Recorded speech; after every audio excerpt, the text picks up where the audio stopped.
You get loans. Get loans. What else? Lower interest rates. There you go. What else? Having excellent credit is a good idea because what? Recognition of that fact. Recognition of that fact. Okay. What else? Opens up opportunities. All right. Tends to say that your word is your bond. Tends to say that your word is your bond. Okay. What else? Why were you guys laughing? Share. Why are you laughing? It's just a thought that I got to share that. Okay. All right. All right. So we did an earlier exercise that said the amount of money I make each month is. Now, if I go around the room and I say my current credit score is. Please don't ask.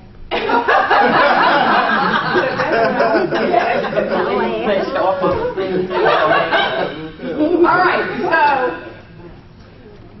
So what is it about sharing our credit score that makes us share our lifestyle? Share our lifestyle, right? Makes people very nervous. Why? Uncomfortable. Shantae, why does it make you uncomfortable? Same thing with everything else. You care what people think. Because we care. Okay, what were you saying though? I was just saying it just makes you uncomfortable because you perceive a certain way, a certain credit score, and if I guess just caring about what people think. Exactly. That's what it comes down to. I mean, if you had no regard for what people were thinking when they heard your credit score, you had no regard for what was going to happen as a result of it, you would be like, okay, this is what it is, and that's just the way it is. Okay? So, how many of you can fill in this blank? I personally experienced blank because of my credit score. Yes. Rejection, yeah. I personally experienced rejection from whom? Years ago, at a car dealership, I thought they were going to talk about my serious. It was so bad. Okay. 100 phone calls a day. 100 phone calls a day. All right. Harassment. What else? Having to pay more. What else? When you go get a loan and the printer keeps going and going. Get a loan, the printer keeps going and going. What else? Lower rates. A person experienced lower rates. No deposit. No, what do you mean? What do you mean? Like I didn't have to pay deposits on my electricity because my credit was. You did a good job. Okay. All right. So you've experienced good stuff as a result of your credit as well. You know, let me tell you something. Let me dispel a whole lot. I'm going to say something that most of you know, and I'll share personal experience with mine. In 1990, I can't remember if it was 1994 or 95.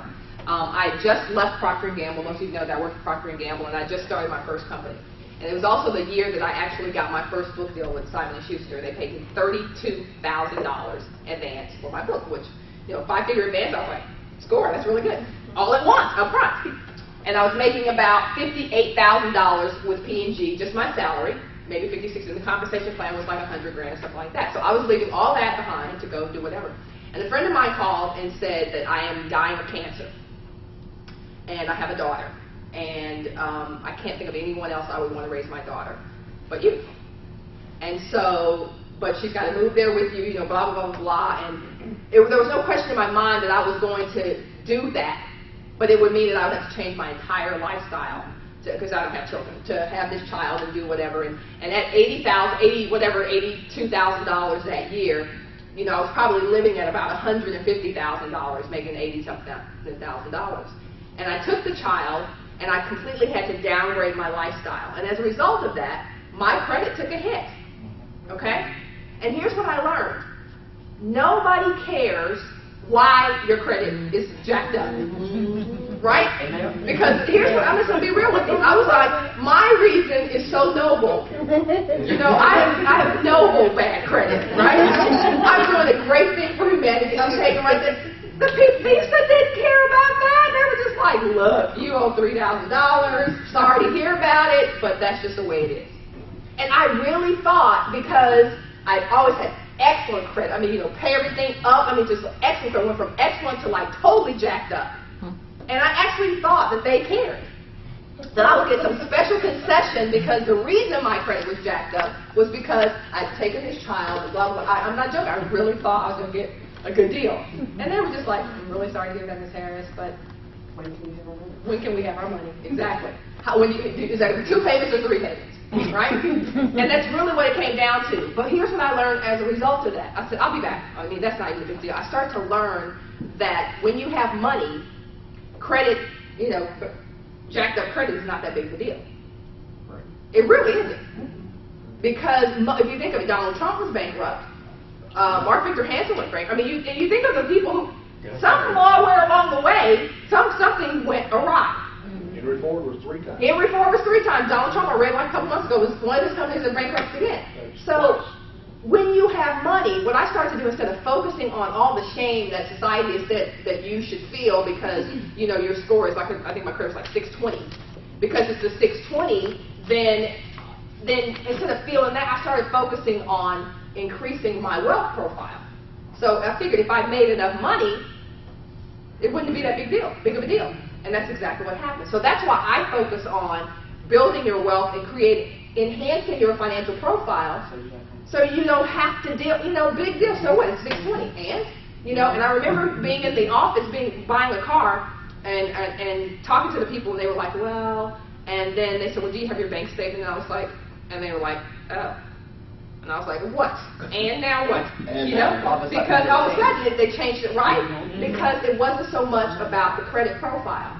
So when people attempt to make you feel really bad, and you guys are perpetuating that right now by, there's so much nervous laughter in this room when I say profile, right? Instead of focusing on that, how about focusing on strengthening your finances? Strengthen your finances. And then your credit profile, honestly, is almost irrelevant. Almost irrelevant. Because what people want to know is, can you buy this? Can you pay for this? Yeah, you're going to have higher interest rates. Yeah, that's just a part of it. That's the bumps and the bruises of whatever happened. But money almost covers a multitude of every cent. I'm just going to be really honest with you. In the marketplace. Absolutely. So I felt bad for a little while because I was so used to going up and getting things that I wanted. So for about 3 months, I was like, oh, this is so terrible, this is blah, blah, blah. And then I stopped focusing on that and started focusing on making a lot of money. And then I bought everything I wanted and everything, and I paid them all their money, and there was no issue. So I want you to focus on, and what tomorrow is about strengthening your financial profile, building your business to a multi-million-dollar level, and then good credit is great. I have great credit now. I mean, that's all grand, gravy, but don't spend your energy focusing on whatever mistake you may have made that nobody really cares about, except for you, and you thinking that other people care about it. And if you are dealing with people who care about it, then get some different people to hang out with. Okay? Because I don't care. I care about whether your word is your bond. I care about whether you're going to do what you say you're going to do. If we're doing business together, that's really all I care about. I don't really care about anything else. And as you know from my story, having a blemish on your credit is not necessarily a result of you just being irresponsible. That's right. But nobody cares. Nobody's going to give you a deal just because you hit a bump in the road or the recession you have, whatever. Who cares? So you got to stop caring so much about that. Just do the things that get it weird, because you're gonna actually be able to enjoy greater benefits. Clearly, you're gonna get greater benefits from having better credit. But if you just make more money, the credit is not so big of a deal. Okay? And maybe counter to everything you hear wealth builders talk about. But most of the people I know who really build wealth, they're like, okay, it's almost like if you haven't had a bankruptcy, what have you been doing with your life? I know people who have like 3 or 4 bankruptcies. They're like, you have never been bankrupt? I'm like, no, what have you been doing? Am I right? You ain't failing enough, lady. Yeah, you haven't been if you haven't had one bankruptcy. So it's not that deep, okay? Not that big of a deal. Move on and improve your credit, and you can get some great stuff, okay? Yes? When you got that $32,000 advance, I'm just curious how many pairs of shoes you went out bought. Well, I just started learning to play golf, so I bought custom golf clubs for me and about 5 other friends. So my clubs were like $1,900. So I bought custom golf clubs. We went to Tahoe. I bought my first real estate. I mean, I was just like, because I'm my dad's child. I remember my dad was just wondering, right? It was Friday, I got the check. By Saturday, it needed to be gone. So that's what I did. Spent it. Just spent it. It was gone. you know, and that was just how that was. And here's what I learned, you know, one of the things that's a curse and a blessing. I'm one of those people who knows how to make money really fast. And so sometimes, because I know that I can do that, I'll spend a lot of money. Like, I could just replace this easily. I mean, that's not going to be $20,000. I could replace it. So I spent a lot of time doing that, but there was so much energy to replace the money. I was like, this is crazy. Would you get real about your money stuff so that you can keep your money a lot longer? And so, but I worked through those things because, you know, I wanted to build wealth and I wanted to have the freedom that I talked to you about. And you can't have freedom if you're constantly have to literally be working to manufacture money. So I had to become better at growing my money. I don't have an issue right now. I mean, I tell people this, take everything I have and give me about 60 days and I'll probably be half there again. Because now I know how to make money. I know how to do it and I know how to track. So it's really about figuring out what your specific issues are. And we're going to talk about that in a minute. What are the money barriers that you have to get over to get to the next level? That's the thing that stopped you to this point, okay? And then tomorrow we're going to talk specifically about your business and how we can literally infuse it. In fact, I'll tell you this right now. In the morning from 9 to 10, we're going to do a mastermind, which is you come in. We will start the classroom at 10, but from 9 to 10, you come in and you do like a little 2 or 3 minute presentation about your business, and you get the benefit of the people in this room telling you, giving you ideas for that specific area that you have that you need to improve on in your business, okay? Valuable. I belong to a couple of mastermind groups. I pay $100,000 a year to do that. So what you're getting tomorrow by coming up here and saying, here's my business, here's what we've been falling short of this, and getting the people in this room to is very, very valuable. So I would advise you to be here at 9 tomorrow. We'll do that for an hour, and then I'll start teaching. And I'll be in the room as well, too. So I'll tell you what I think about what you're doing as well. Okay?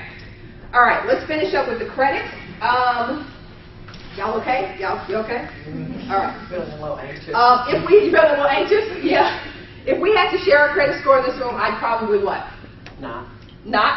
Okay. Laugh. I'd probably do it. Yeah. Why? Because nobody knows me yet.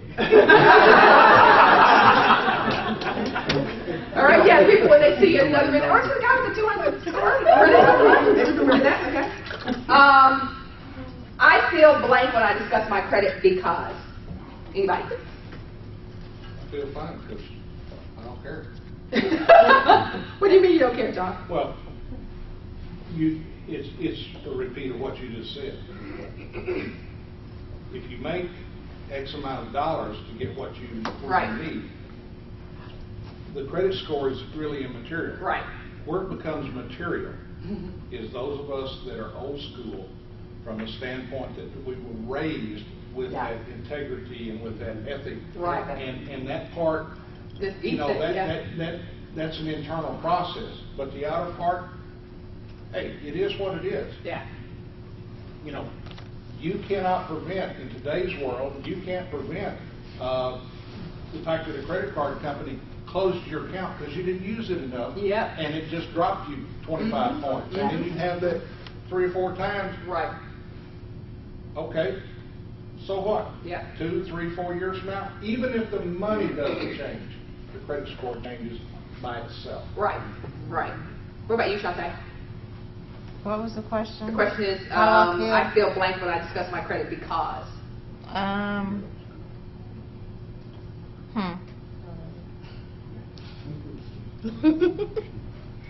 It's been back and forth. So it's been up, just like what he's saying, and it's been down. Okay. And in some cases, it's situations that you get yourself into because you want to help someone else, or you thought you were going to have it and you didn't, and some unforeseen event occurs and you can't take care of it. And so you go to that, how many, like you said, how many payments are you going to 2, 3? When are you going to pay it off? That kind of thing. So it's uncomfortable at times, but it's only, I guess we make it uncomfortable. But, you know, I guess now I feel like I'm not uncomfortable anymore. I really don't care at this point. And so, like he's saying, if you have enough money, or like you were saying, if you have enough money, it just kind of takes care of itself. Okay. So I feel what when I discuss my credit? Now I really don't care. I'm good. So you feel what when you discuss your credit?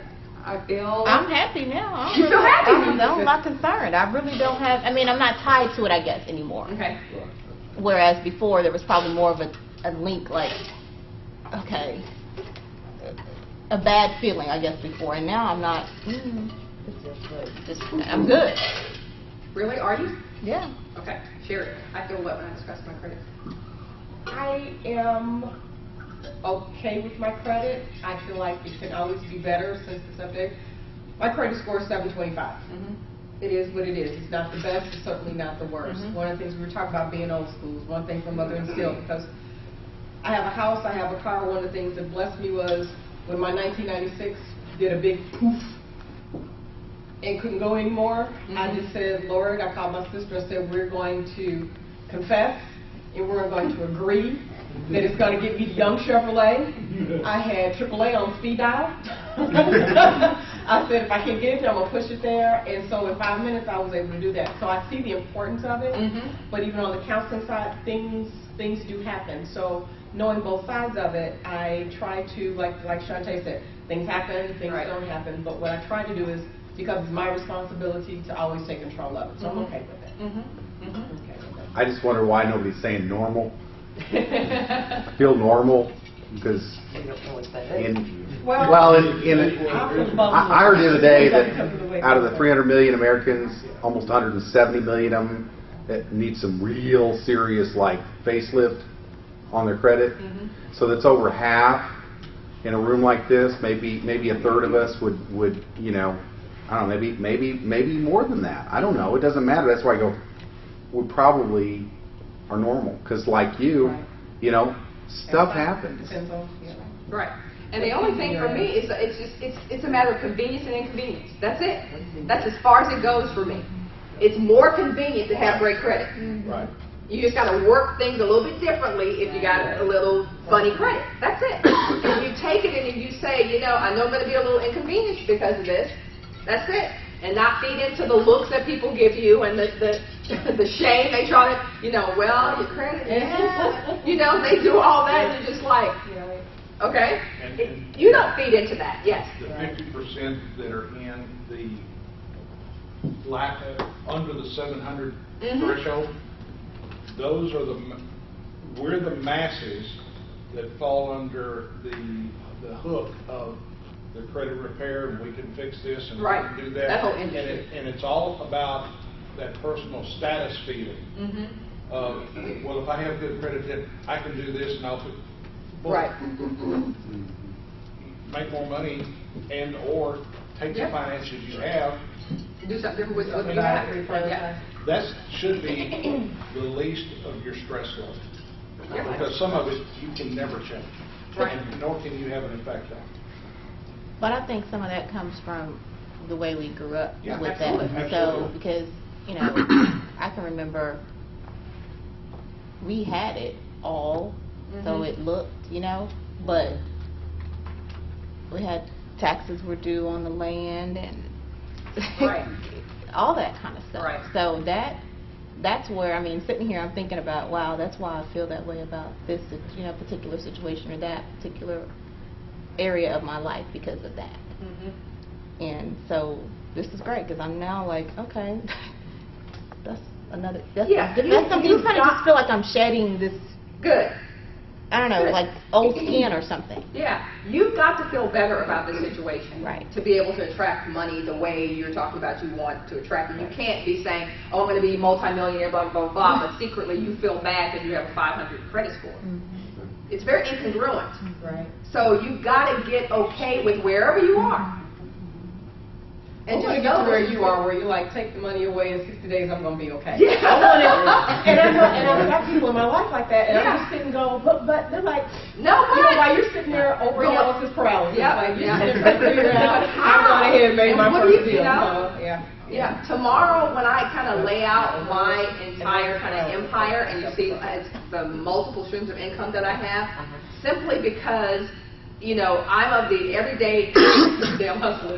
Some of y'all know what I'm talking about. Every day is a hustle. Really, it is, on some level. Every day is a hustle. Yeah, every day is a hustle. And so I never forget that. Even if I'm not doing anything, I only have revenue days and non-revenue days. And every day I say, did I make money today or did I not make money today? I either have revenue days or non-revenue days. And so what we want to put into place for you are more revenue days when you're not doing anything. Right? When you're not doing anything, when you're sitting in a seminar, I guarantee you, I can go to my computer and I've made money today. And I've been here with you all day. And how many of you were like, that? Yeah. Yeah. Everybody in here has something that they could be making money at while they're sleeping. Okay? Anybody else interested in money while you're sleeping? Yeah? Oh, yeah? Oh, yeah? Okay. All right, so the last thing we're going to do is some imprints and new results and new tapes. We're finishing up your wealth blueprint today. And the last exercise we're going to do is to get you, I know you guys have extra. Mary, did you get your thing over there? Pat, do you need one of these? Please. Okay, 4 for you guys. Great, there you go, 6 to go. All right, go ahead and take about 6-7 minutes to finish that, to fill that out.